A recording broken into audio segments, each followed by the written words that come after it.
If you're looking at moving to Renton and you're not sure where to start, or you're seeing all these houses at different price points, different sizes, different beds and baths on Zillow, and you're trying to make sense of what's on the map, you're in luck, because as a Renton resident myself, I've put together this video to share the differences between the different neighborhoods in Renton to hopefully give you an idea of which one might be best for you.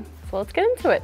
Now, Renton as a whole is a great option to live in the Seattle area. It's fairly major city, smack dab in the middle of the Puget Sound region, so you'd have no problem commuting to Seattle, Bellevue. Even Tacoma is close enough that if you need to get around, Renton is one of the best places to go from. The I-405 and the I-5 both go through Renton. 167 is also nearby. That takes you to Kent and Covington and south. And then the light rail is coming soon in the next few years to make commuting even easier. Renton also offers tons of community amenities like parks, hiking, access to the lake and waterfront, plus lots of great restaurants and community events put on by the city and by local businesses. Renton is great because it does have a lot to offer as is, but the proximity to Seattle and Bellevue make it all the more worth it. Plus, Renton is very affordable compared to the major cities, so it's overall a great deal to live in if you like suburban, quiet living, but you also want to be close to the city. So let's get into this. When we're looking at a map of Renton, let's start at the bottom. Benson Hill, Fairwood, and Talbot Hill are the very south of Renton, bordering Kent and Tukwila. These are your most family-friendly and affordable areas. In these neighborhoods, you're close to Valley Medical Hospital, you're close to decently rated schools, it's very suburban, and you still get to enjoy the affordable end of Renton. Benson Hill and Fairwood are furthest from the freeway, so if you're looking for quiet, I recommend these neighborhoods, but if you want to be close to the freeway, then Talbot Hill is a great option. Again, these areas are mostly families, some elderly communities, and then a handful of young work-from-homers. Next, if you go a little further north, you will run into downtown Renton and the Highlands.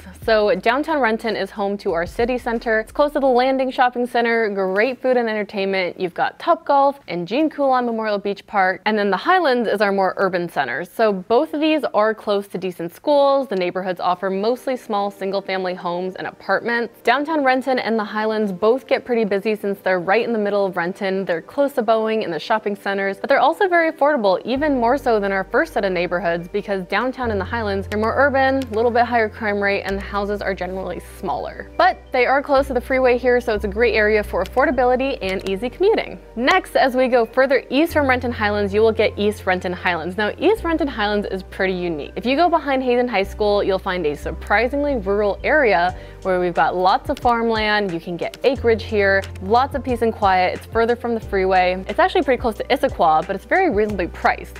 So if you want to be close to Seattle and Bellevue, but you want to rear a few horses and not be side by side with your neighbors, then East Renton Highlands is for you. It's almost funny how different the East Renton Highlands are, but hey, they can't develop all of Renton. So East Renton Highlands, think farmland, think rural. It's a great area if you want to be quiet, away from everybody, but still pretty close to everybody. And lastly, furthest north and closest to Bellevue is Kennydale. So Kennydale is split into two separate neighborhoods, Upper Kennydale and Lower. So Upper is closer to the Renton Highlands, and then Lower Kennydale is right on the water. Both higher end neighborhoods. Upper Kennydale is very family friendly. You can find a lot of good sized single family here, but it's still very close to grocery stores, schools, and shopping centers. And being a little further inland, it's a little more affordable than Lower Kennydale. But Lower Kennydale is where it's at. It's the creme de la creme real estate of Renton. This is where you get your waterfront homes, your water view houses. This area is only about 10 minutes to Bellevue, thus its recent nickname of South Bellevue. There's lots of huge modern homes constantly being built here, but you still get a neighborly feel living in Lower Kennydale. Because even though it's like Bellevue, it's not Bellevue. And we've still got our local amenities. We've got the Lake Washington Trail, Kennydale Beach Park, and then the Renton Hyatt is very close to Lower Kennydale. So that's the overview on Renton. Those are our separate neighborhoods. I guess it really kind of comes down to three separate parts of Renton, and some are more family friendly, some are on the higher end, and it just depends on your lifestyle and how you like to live. So hopefully you found this helpful. The goal is to show you the differences between the different areas and what you can expect. And if we accomplish that and you're ready to start looking in a preferred area,